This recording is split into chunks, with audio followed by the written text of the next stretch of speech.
শুধু কি বুখারী এবং মুসলিম শরীফের হাদিসই সহি, এর বাইরে কি কোনো সহি হাদিস নেই?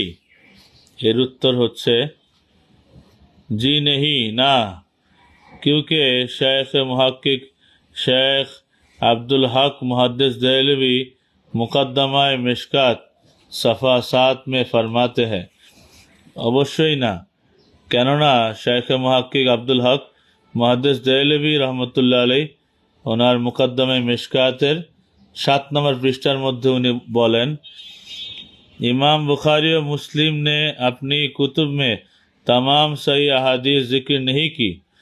अर्थात इमाम बुखारी এবং মুসলিম রাহিমাহুমুল্লাহ ওনাদের কিতাবে সমস্ত সহি হাদিস উল্লেখ করেননি, बल्कि सही अहादीस में से मुंतखब अहादीस जिक्र की और বরং সহি হাদিসের মাঝখান থেকে কিছু বিশেষ বাছাইকৃত হাদিস শরীফই उल्लेख करें, जिक्र की है, जैसा कि सही बुखारी में तकरार के साथ कुल अहादीस 7275 है।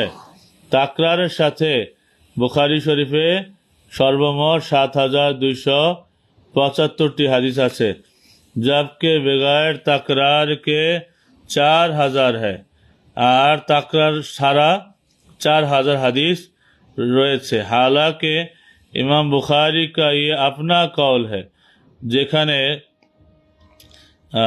ইমাম বুখারী রহমতুল্লাহ আলাইহির নিজস্ব বক্তব্য হচ্ছে এই যে হাফিজতু মিনাস সিহাহে মিয়াতা আলফি হাদিসিন ওয়া মিন গায়রি সিহাহে মিয়াতাই আলফিন, मैंने सही अहादीस में से 1,00,000 याद की, অর্থাৎ আমি সহি হাদিসের মাঝখান থেকে 1,00,000 সহি হাদিস আমি মুখস্থ করেছি, और गैर सही में से 2,00,000 अहादीस याद की, এবং গায়র সহি হাদিসের মাঝখান থেকে 2,00,000 হাদিস আমি মুখস্থ করেছি। অর্থাৎ শুধুমাত্র 1,00,000 হাদিস সহি ওনার মুখস্থ ছিল। সে 1,00,000 হাদিস থেকে মাত্র 7,275 হাদিস বুখারী শরীফে উনি উল্লেখ করেন। এর দ্বারা এই বোঝা যায় যে ওনার মুখস্থেরও আরও 93,000 সহি হাদিস বাকি রয়ে গেছে, যেগুলো অন্যান্য কিতাবে রেওয়ায়াত করা হয়েছে।